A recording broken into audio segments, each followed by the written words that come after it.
Hello and welcome to Mooks and Monsters. I'm Rob Ward. And I'm Tim Niederreiter, and this is episode 111 of the podcast and the final episode of our scenario design series. We've touched on a lot of things before in creating a scenario. Today we're going to kind of wrap it up here. And that includes two things that Tim mentioned in the initial episode, kind of introducing this idea. The first one being timeline, the second one being rules. But since we're wacky here, let's start with the rules first. In your scenario, I assume that people would have an idea of what type of game they want to play or system they want to use. But if you haven't, this is the time to kind of look down and be like, maybe I should choose which system fills in with my game the best. Yeah, that makes sense. I mean, if you have ideas for a horror game, Call of Cthulhu or something similar to that, or some other horror rule set like Dread, it might be up your alley. Whereas if you're running a game which is going to be focused on combat, a D20 game might be better for you. That kind of thing.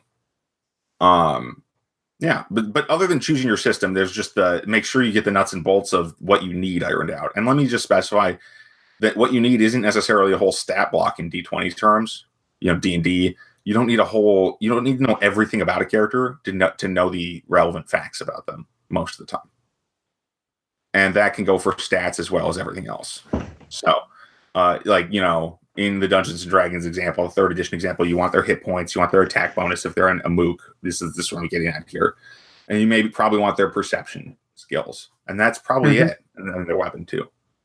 So, and you don't need a lot more than that. So that's the kind of thing you can be minimalist if you want to be, obviously. And I mean, some systems really lend themselves to minimalism, but yeah, there's a lot that can be said about rules, but we've talked about that all the time on this show, I think. Or at least I have.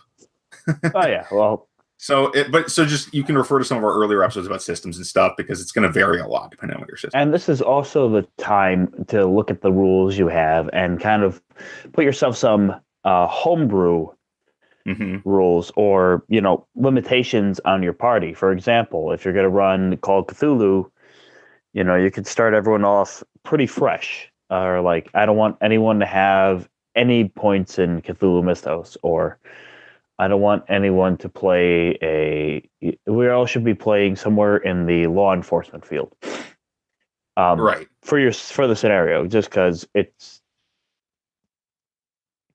you have a story in line and it'll be easier just to do it. Also, you can choose to ignore rules that don't work for you. Yeah, absolutely. I've done that a lot. Me too. Actually, I've done that with knockback and mutants and masterminds sometimes. No, not all the time, because sometimes those are fun. But but most games have some kind of rules you don't want to use in a scenario, or you want to make an exception to in a given game. So, what else?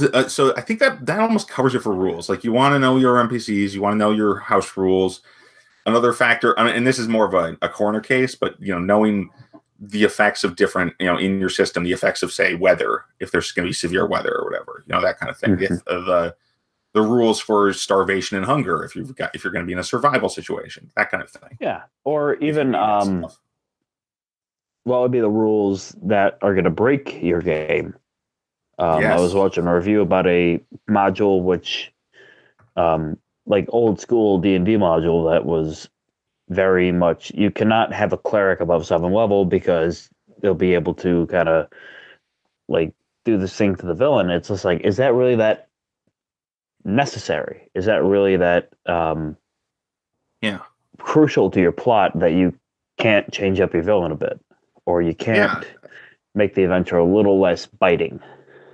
Right. And I think that's a great example. I actually just watched the same video. I think, even though we didn't talk about this in advance, but in that example too, there's another great example where where it's like, you should know how difficult the adventure is going to be, I guess, is the other thing. Like, how difficult these encounters, these different scenes are going to be for the PCs. And for how difficult they are for the players, because there's amount of, like, you have to know these men. If like in a game that has a lot of rules, you might be relying on a relatively obscure one, say grappling in D&D. Oh But yeah, yeah, yeah. yeah, but if you depend on grappling for the PCs to succeed in a scene, and nobody usually thinks about grappling in D&D, that's probably not a good idea. Or you need some kind of hint, and that's the kind of thing it ties back into all the other stuff. Like if you want the PCs to get into a wrestling match, well, and you're running D&D, well, you got to kind of set them up for it, prime them somehow in the rest of the scenario, because most of the time they're not going to think about it.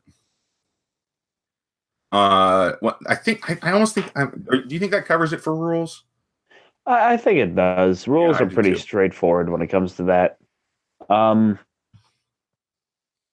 I would also say that it's you can when you go from one system to another, like the Mafia uh, game that we mentioned a lot on this show.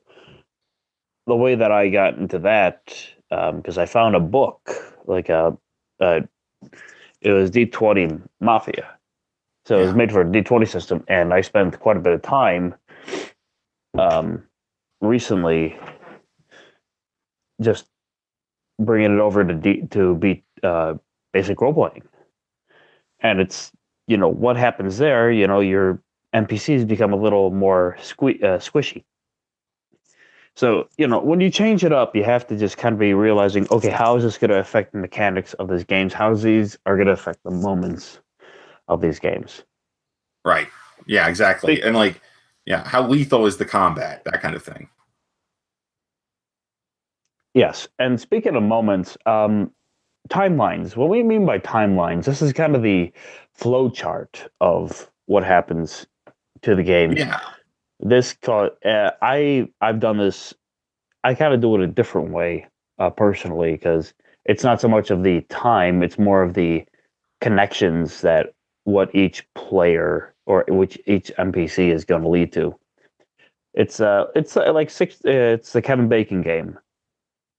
They're going to run 6 into degrees of this shop where separation. they'll find this guy, where they'll find this object, where they'll find this girl, and which they'll find this thing, and which they'll find the big bad or something else Or the that treasure or whatever. Yeah.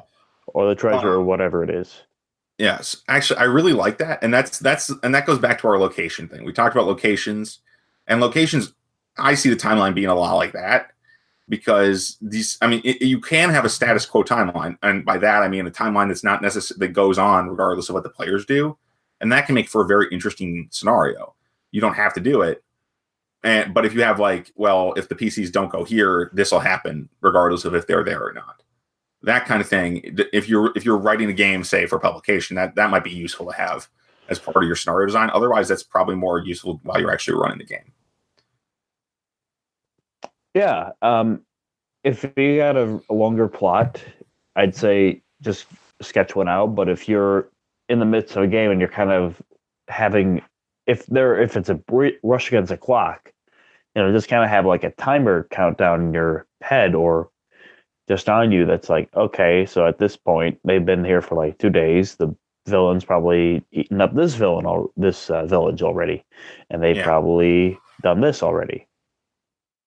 Yeah, right. I think if you have a more complex game, you might want a timeline for each major player kind of thing. Like if you've got a supervillain, this is his plot, or if you've got the evil warlord, this is how his army advances, that kind of thing. But that's mostly what I mean by timeline, and Yeah. it is like a flow chart, or it alters your existing campaign flow chart. Another good example of this is how a classic D&D dungeon, I know we shouldn't be talking about D&D so much, but a classic dungeon in Dungeons and Dragons, the map is very much like a flowchart. You go Mm-hmm. here, and then you can go here or here, or you can go back. In a lot of cases, but the other interesting thing about that is if you combine it with a timeline or at least a schedule, like this guy comes up like that could be interesting, and it's just something to think about. Again, It it's is, more of a yeah. bells and whistles thing at this point. Well, speaking of bells and whistles, when you're doing your game, you should when you're about to run your scenario, you should also bring into mind what would help bring it more life. Mm-hmm. For example, I wrote a little newspaper article for one of my games. Um, and on the back I put advertisements and as a handout. You want to Yeah. think about: do you want to use miniatures? Do you want to use handouts? Do you want to use music in your game? And what would it kind of wrap everything up, because it just adds a little bit more flavor to what you Yeah, have. I use a lot of definitely. maps myself, so Yeah, I'm not a big map guy, but I do.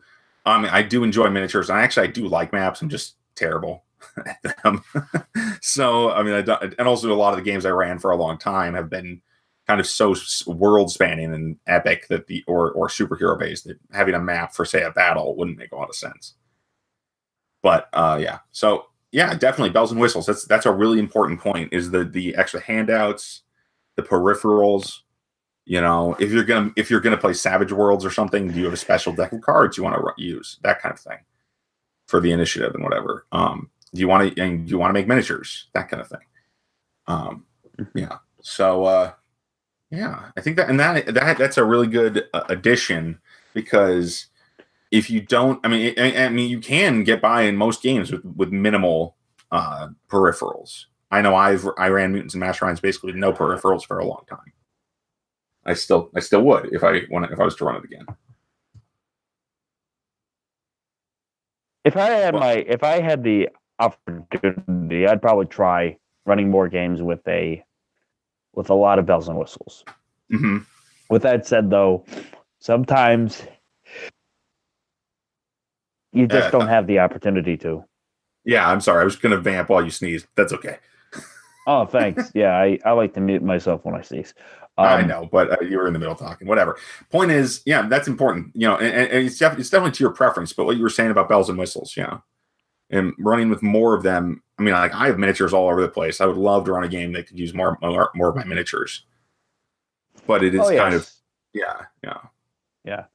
I mean, I'd like to break out like a huge table with maps that are drawn and all that mumbo jumbo, but yeah, I usually meet in another building, and usually there's people walking back and forth out of it, so it just takes a lot of time to set up. yeah. And you may not have the space too, depending on where your location is. So that's worth thinking about, Exactly. as we've talked about in the past as well, in other parts of the show. Um, yeah, I think but to go back over what we've already talked about in prior episodes, I think it really does make sense to plan your scenario if you want to make it solid. I mean, honestly, one of my favorite scenarios that I've ever done was in one of the worst systems I've ever done. To go back to rules, it doesn't really make much. It was D20 Modern. And this was the first time I ever ran D20 Modern, and I spent so much time thinking about this game that Mm-hmm. I think a lot of and it was a 2-day affair. It was like 2 days back to back playing for 4 hours each day. It was a one shot, and it really worked for a lot of the players. This is back when I was a teenager, by the way. So, Wow. yeah, and we just played both days of the weekend, and I mean, granted, I did lose a couple players because they weren't really that into the game Mm-hmm. in between, but it was really a fun. It started with it was a crazy game, and I don't need to go into the details, but I did a lot of prep for it, and it really did Mm-hmm. pay off. And I mean, though nowadays I would prep completely differently because I value different things in the game. So know your value too. Know what you want to do with your game, but in advance, it's really important. Yeah, yeah. I'd say like know that if you're not, if you're not that good at knowing what the combat is, Mm-hmm. read up on that before you go run it. If you're really want to get this part of the story emphasize, really maybe even write down what you're going to say when they come to this cavern. Right. Yes. Yeah. That's a bell and whistle. Another bells and whistles thing is kind of a script for certain key moments. And I would recommend not making these too long. You probably just need a paragraph at most. A few lines is probably better than because you don't want your players to sit there while you're reading them a story. You know. And I've done this before. I've written little scripts sometimes, but generally also I prefer to write scripts of just description as opposed to including the NPC dialogue in them. But that's just me. Anyway, NPC dialogue can be very useful to have an idea of how they talk and everything. A jumping off point for when you're actually in the game. And again, depending, like Rob may not need that kind of thing. but I can benefit from it a lot because Rob's an actor and I'm a writer. It makes sense that might need more help with the.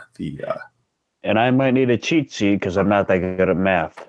Right, exactly. Whereas I genuinely do not.